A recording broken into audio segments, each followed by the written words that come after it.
Let me show you how to make this amazing chicken shawarma bowl. Loaded with marinated chicken, bursting with flavors, perfectly layered over a bed of fluffy rice, fresh veggies, and topped with a creamy, delicious garlic sauce. Not only is this dish packed with flavor, it's healthy and amazing for meal prep. For the full ingredient list, check the description box below, but enough talking, let's get cooking. We're gonna start off with some boneless, skinless chicken thighs that we're going to marinate and spice up. I'm not gonna trim this chicken because we're gonna end up cutting it up before we put it in the bowl. So I'm just gonna dump these boneless, skinless chicken thighs in the bowl. So now this chicken, we're gonna add some olive oil. This dish is super spice heavy, and the first thing we're gonna add is some of my base seasoning. This is a blend of garlic powder, onion powder, salt, and pepper. And now here comes a gauntlet of spices. First, we're gonna start off with some ground cumin, some ground coriander, some turmeric, smoked paprika, a little cinnamon. This stuff smells so good. I love cinnamon. Some ground cardamom. This is stuff I have on hand all the time because I like to put this in my coffee. I know that might be a weird thing, but it is really, really good in ground coffee. And this is one of the spices that really makes a traditional shawarma. Some ground ginger, and for some heat, a little bit of cayenne pepper. Now we're gonna use some of this garlic paste. This is one of the applications I do like for stuff in the tube because if I cut up the garlic, even if I minced it really well, it would still be a little chunky. This is already done for me, so I really like the garlic in the tube for this. Now we're gonna put the juice of 1 lemon. And lastly, we're gonna put in some whole milk Greek yogurt. Now I'm gonna get in there with my hands and mix this up till it's all nice and well incorporated. And yes, my hands were clean before I started doing this. The longer that you can marinate this, the better. Overnight would be best, but if you just gotta sit for a couple hours to let all these flavors come together. So let's set this aside and start to make the other components of this bowl. Now let's make that creamy, garlicky yogurt sauce. So we're gonna start off with a base of some 0% Greek yogurt. This is different. The stuff that I put into the chicken was high-fat Greek yogurts or like a whole milk. This is the 0%, doesn't have any fat in it. Anytime that I can cut any calories without cutting any flavor, I'm gonna do that, and this is definitely one of them.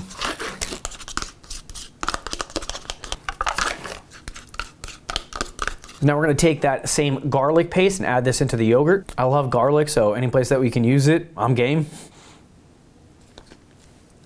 A little bit of olive oil. This is a Middle Eastern recipe, so Middle Eastern recipes got tons of olive oil. Love it, super healthy, delicious. And now the juice of 1 lemon again. And a pinch or 2 of salt. Now let's give this a mix.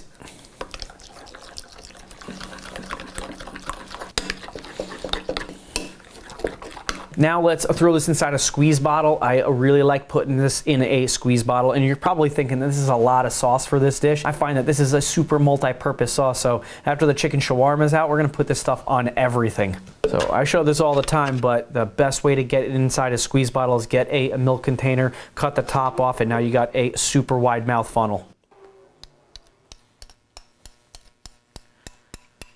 Let's put this in the fridge so all the flavors come together and it's ready when we need it, and we'll move on to our next component. So now let's make the fresh component of this bowl. I've seen these shawarma bowls where the tomatoes and the onions are cut separately. I've seen pickled onions and I've seen the cucumbers cut separately. I'm gonna take the onions, the tomatoes, and the cucumbers and make like a fresh salad with a vinegar-based dressing. So for cucumbers, you can use any type of cucumber. Here I'm gonna use these little Persian cucumbers. I'm gonna take off most of the peel on the outside. Usually when I'm working with cucumbers, I take off most, I leave a little bit. You can see when I'm peeling this cucumber, I do leave just a little tiny bit of the peel on the outside. Let me know in the comment section, is it cucumber skin or cucumber peel? I think it's cucumber skin because I see that on like skincare products and like cucumber skin. Or maybe that's just because it's a skincare product, I don't know. I guess it would be a skin because if you have to peel it off, it's a skin. But if you can peel it with your hand like an orange, then it's probably a peel. And I'll save time, I'll cut these 2 at a time. And cucumbers are one of those tricky ones that it's round, so as you cut it, they could fall, or that one just rolled off the front end of the table. So I think a chopping motion is a little bit better. Usually when I slice it, it creates too much momentum and then they start running on me. And also sometimes when I pull the slicing motion, it pulls it and then I have to like move them over. The chopping motion, I tend to get less issues. Now I had this, probably about a quarter of a red onion that I'm gonna slice just really thinly.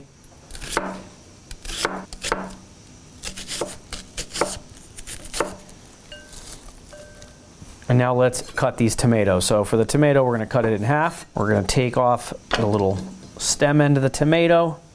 We're gonna cut this in half. We're gonna take off the inside of the tomato and then clean out the seeds and all the gooey stuff in there, leaving just the outside flesh of the tomato. And now I'll pull my knife down and rocker chopper to get that nice diced tomato.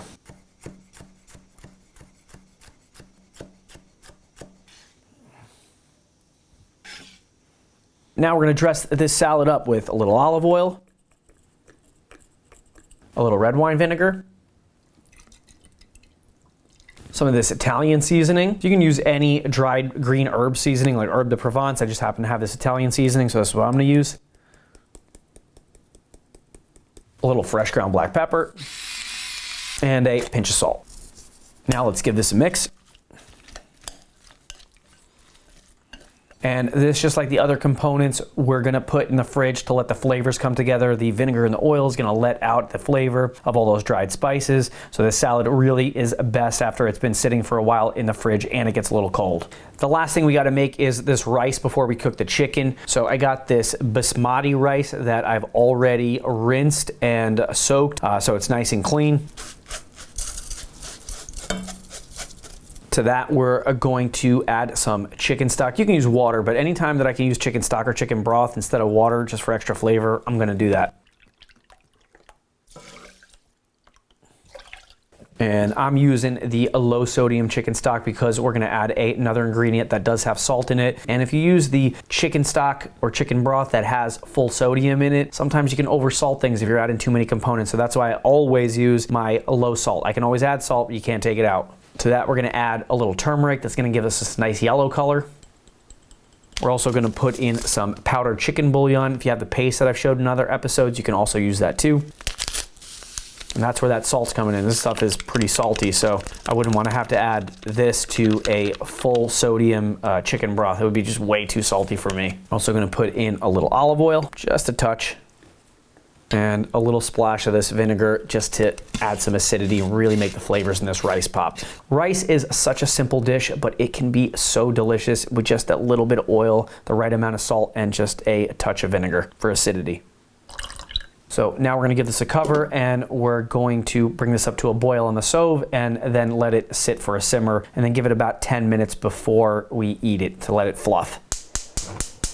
So now that all of our components are in the fridge or we got that rice on the stove, let's cook our chicken. But the first thing we gotta do is we gotta preheat our oven because we're gonna start the chicken on the stove and then we're gonna throw it in the oven. So now I'm gonna put the oven on convection bake and we're gonna bump this up to 400 and let that preheat, and now let's cook our chicken. So now let's get our pan hot over a medium-high heat. So this pan, we're gonna add just a little bit of olive oil.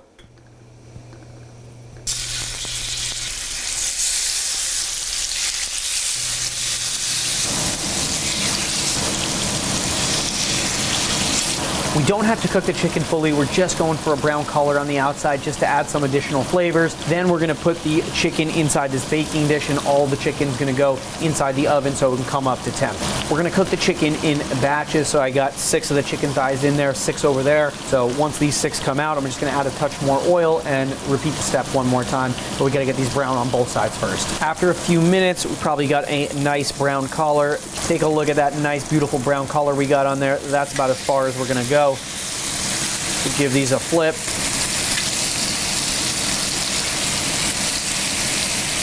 That one came apart, but that's all right. And this is something I like to do because cast iron, when you're cooking on it, it gets really nice brown color, but it does develop cold spots. So this one didn't really get that much color. So I'm just gonna flip-flop that one and this one. And there's no rule saying you can't flip this twice, so if I don't think this has enough color on it, I can just flip that over, we can get color on the other side.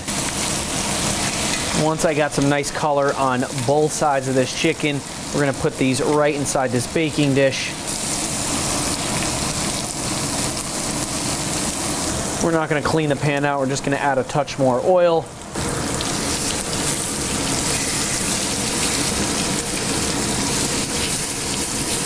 This browning step is an essential step in a lot of recipes, especially when you're working with proteins, because when you get brown color on stuff, it makes it brown, beautiful, and delicious. And that's flavor that's there that was not there before. So I could just take this chicken and just throw it in the oven, but I'm gonna get way deeper flavors if I can brown the chicken first and then put it in the oven. So now I'm gonna put this in the oven for about 15 to 20 minutes.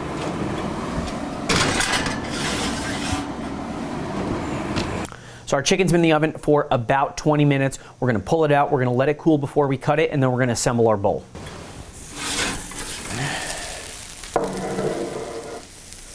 So you can see that we got this nice, beautiful brown color on this chicken thighs. The chicken thighs have rendered out a lot of fat. They look absolutely spectacular in color. It smells unbelievable in here. I really can't wait to eat this chicken. But let's let this cool for a little bit before we cut it up. So while the oven's hot, I'm gonna take this pita bread and I'm gonna throw it in there to warm it up. So we're gonna be serving this with that bowl. You just get it from the back. So now I'm gonna pull out these chicken thighs. After I cut this chicken up, I'm gonna throw it right back into this baking dish with all that juice that collected. We have a strict no flavors left behind policy, and we ain't leaving any of these flavors behind. So now I'm just gonna give this chicken just a rough chop. I don't have to be super exact, kind of mimicking what I see the guys at Chipotle do when they cut the chicken. So we're gonna go across lengthwise one way, then turn it and chop the other way.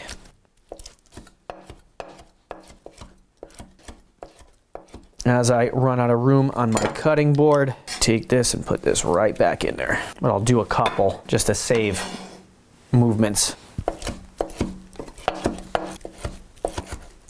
This chicken smells unbelievable. It looks super juicy. And I used chicken thighs for this recipe, but if you want to cut the calories and make this with chicken breast, or maybe you just like chicken breast better, you can go ahead and do that. But the flavors from a chicken thigh in this are super authentic, and it's really hard to get that kind of flavor with a chicken breast.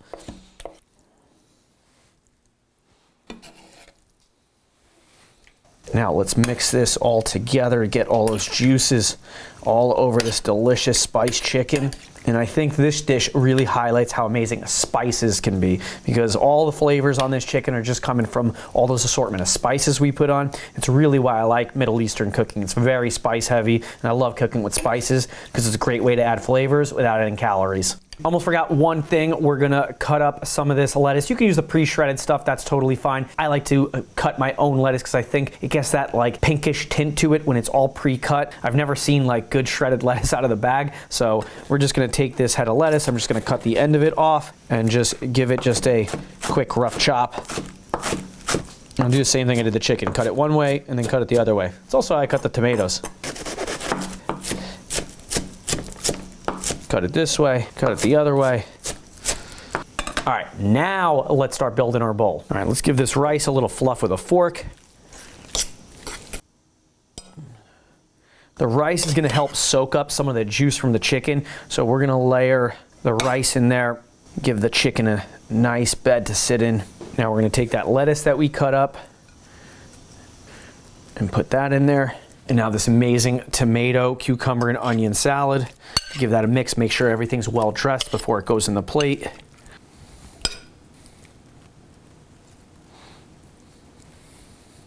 This delicious chicken right on top of the rice.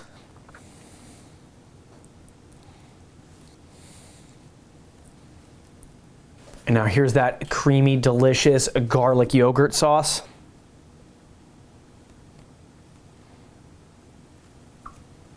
And a little bit of some fresh chopped parsley on top to really make these colors pop. I just had some of this lying around. I always cut up more than I need.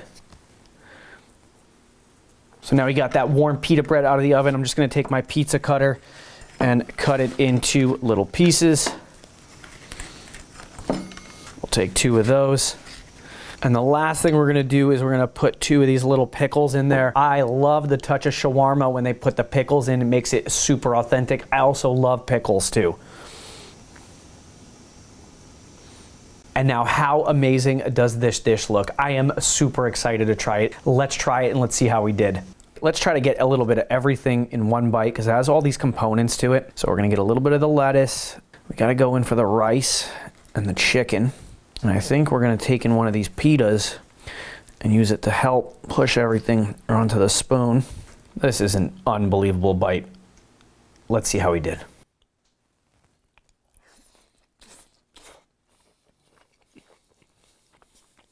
This is unbelievably delicious. The spices that are coming through on that chicken are so good, and all these other players just really amplify the flavors of those spices. This is unbelievably delicious. I personally love when they throw the pickles in because the pickles really make it for me, and like I said before, I absolutely love pickles. I just made this today. Well, this is going to taste even more delicious tomorrow. This is so good. I'm really looking forward to this, eating this for the rest of the week. And not only is this delicious, this is healthy too. It's loaded with vegetables. You got your chicken, you got some unprocessed carbs. This is so good. While I'm finishing the rest of this chicken shawarma bowl, check out my ahi tuna bowl. That's a really nice full meal recipe. I'll see you there. Thanks.